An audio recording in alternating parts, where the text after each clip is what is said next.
아인슈타인 1879년 독일에서 태어난 아인슈타인은 역사상 가장 위대한 천재로 알려진 과학자예요. 하지만 어렸을 때는 과학과 수학 이외의 다른 과목에는 흥미를 갖지 못했고 무엇보다 엄격한 학교 생활에 적응하지 못해 학교를 그만두기까지 했어요.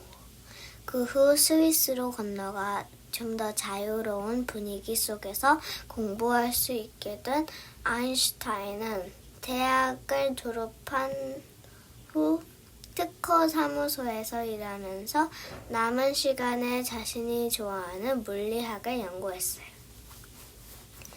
1905년 아인슈타인은 다른 과학자들을 깜짝 놀라게 할 5개의 연구 결과를 잇따라 발표했어요. 그가 발표한 내용들이 알려지면서 몇 년 후에는 스위스와 독일의 여러 대학에서 강의를 맡아달라는 부탁을 받고 교수로 일하게 되었어요. 그런데 아인슈타인의 연구는 여러 가지 실험을 실제로 진행하는 것이 아니라 오로지 그의 머릿속에서 생각으로 이루어진 결과물이에요. 이와 같은 과학을 이론 물리학이라고 하지요. 평소 아인슈타인의 연구실은 작은 책상과 의자 그리고 자료를 쌓아놓는 책장과 칠판이 전부였어요. 하지만 그의 머릿속은 그 어떤 실험실보다 바쁘게 돌아가고 있어요. 아인슈타인의 연구 중에서 가장 뛰어난 격이 바로 상대성 이론이에요. 시간과 공간은 절대적이 않으며 바라보는 상황에 따라 달라질 수도 있고 빛보다 더 빠른 것은 존재하진 않는다는 상대성이라는 게 핵심이에요. 쉽게 말해 여러분이 좋아하는 놀이를 할 때의 1시간과 지겨운 숙제를 할 때의 1시간이 다르게 느껴지는 것과 비슷해요. 아인슈타인은 10년 뒤에 상대성 이론을 더욱 발전시켜 시간과 공간 그리고 빛도 구부러질 수 있다는 큰 결론을 발표했어요. 얼마 뒤 영국 과학자들의 실제 관측으로는 아인슈타인의 이론이 옳다는 것이 증명되었어요. 아인슈타인은 상대성 이론을 바탕으로 아주 작은 물질에서 커다란 에너지를 뽑아낼 수 있다는 새로운 물리학 공식을 밝혀냈어요.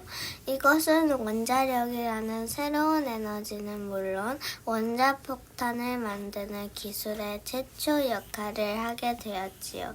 1921년 노벨상을 탄 후 그는 세계적인 과학자로 인정받으며 이름을 알렸어요. 하지만 평화주의자였던 그는 자신과 같은 유대인을 차별하고 전쟁을 준비하는 독일에 더 이상 머무를 수 없다는 생각에 독일 국적을 버리고 미국으로 건너갔어요. 얼마 후 독일의 독재자였던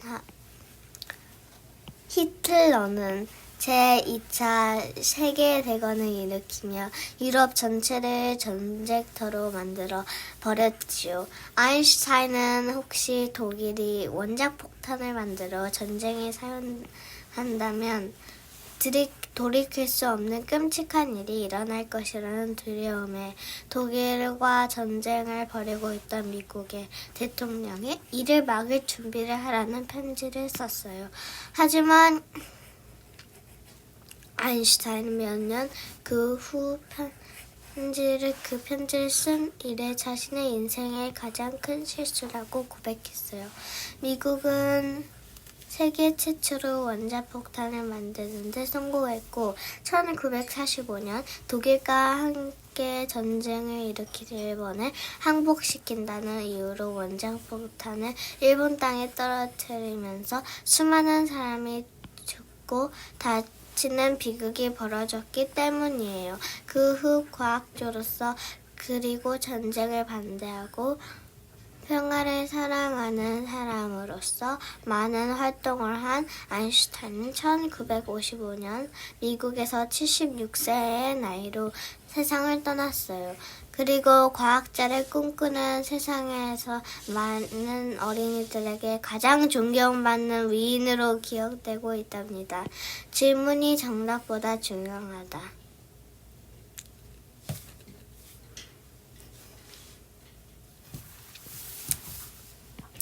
아인슈타인의 뇌 속에 천재의 비밀이 있다? 1955년 아인슈타인이 죽었을 때 병원에서 아인슈타인의 시신을 담당했던 의사 하비는 아인슈타인의 가족 몰래 그의 뇌를 꺼냈다. 역사상 가장 위대한 과학자의 뇌를 연구해 천재의 비밀을 풀겠다는 욕심 때문이었다. 하비가 가장 먼저 한 일은 아인슈타인의 뇌의 무게를 재는 일이었다. 그런데 아인슈타인의 뇌는 일반 성인 남성의 뇌와 크게 다르지 않았다. 이후 하비는 아인슈타인의 뇌를 200개가 넘는 조각으로 잘라 일일이 관찰하는 연구를 했고 나중에는 다른 과학자들에게도 뇌 조각을 보냈다. 여러 과학자들이 아인슈타인의 뇌를 분석한 결과 두뇌 능력과 뇌세포의 관계 등을 발표하여 관심을 끌기도 했지만 최근에는 아인슈타인의 뇌를 일반 사람의 뇌와 크게 다르지 않고 평범하다는 주장도 나오고 있었다. 현재 아인슈타인의 뇌는 미국 필라델피아 의과대학의 박물관에 보관 중이다. 사람들이 자네 보고 역사상 가장 위대한 천재 과학자라고 하던데 나도 한때 그럴 때 말을 들었지. 별 말씀을요. 당신처럼 위대한 과학자의 연구가 있었기에 제 생각이 더 발전할 수 있었어요.